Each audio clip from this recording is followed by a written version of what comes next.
بیٹے اور پاک کے نام سے۔ خداوند کے زندہ اور جلالی کلام میں سے آج ہم پڑھیں گے تکوین باب 33۔ یعقوب اور عیساؤ کی ملاقات۔ اور یعقوب نے اپنی آنکھیں اٹھا کر نظر کی تو دیکھا کہ عیساؤ اور اس کے ساتھ 400 آدمی آ رہے ہیں۔ تب اس نے لیا کو اور راحیل کو اور ان دونوں لونڈیوں کو لڑکے بانٹ دیے، اور لونڈیوں کو اور ان کے لڑکوں کو سب سے آگے رکھا، اور لیا اور اس کے لڑکوں کو پیچھے، اور راحیل اور یوسف کو سب کے پیچھے، اور وہ آپ ان کے آگے آگے چلا، اور اپنے بھائی کے قریب جاتے جاتے 7 بار زمین تک جھکا۔ اور عیساؤ دوڑا اور اسے ملا، اسے گلے لگایا اور اس کی گردن سے لپٹا اور اسے چوما، اور وہ دونوں روئے۔ پھر اس نے آنکھیں اٹھائیں اور عورتوں اور لڑکوں کو دیکھا اور کہا کہ یہ تیرے ساتھ کون ہے؟ وہ بولا، لڑکے جو خدا نے اپنی عنایت سے تیرے چاکر کو دیے۔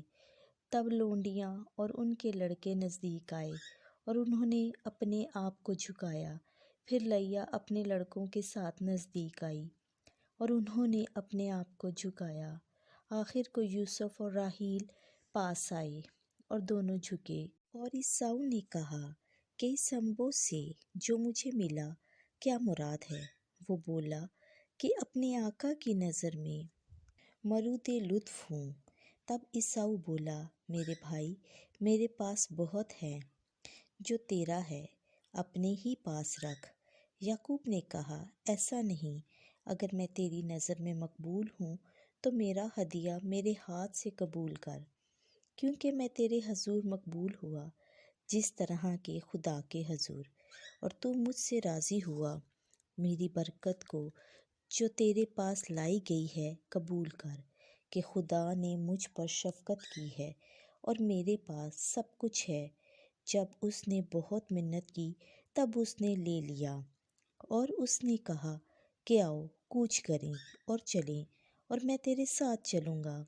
یعقوب نے اس سے کہا، میرا آقا جانتا ہے کہ لڑکے نازک ہیں، اور بھیڑ، بکریاں اور گائیں جو میرے پاس ہیں دودھ پلانے والی ہیں۔ اگر وہ دن بھر ہانکی جائیں تو سب گلے مر جائیں گے۔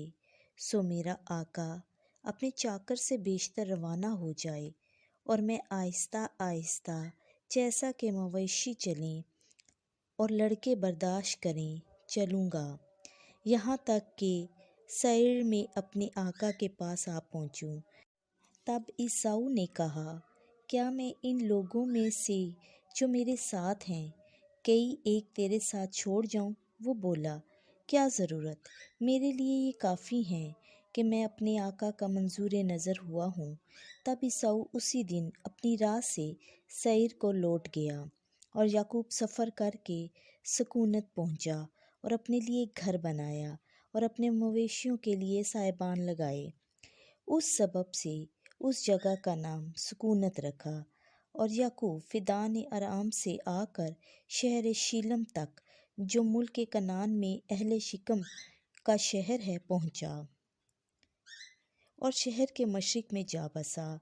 اور جس کھیت میں اس نے خیمے لگائے، اس نے اسے بنی حمور شکیم کے باپ سے 100 حلوان دے کر مول لیا، اور اس نے وہاں ایک مذبح بنایا اور اس کا نام قدیر خدائے اسرائیل رکھا۔ خداوند کے زندہ اور جلالی کلام کا پڑھا، سنا اور سمجھا جانا ہم سب کے لیے باعث برکت ہو، آمین۔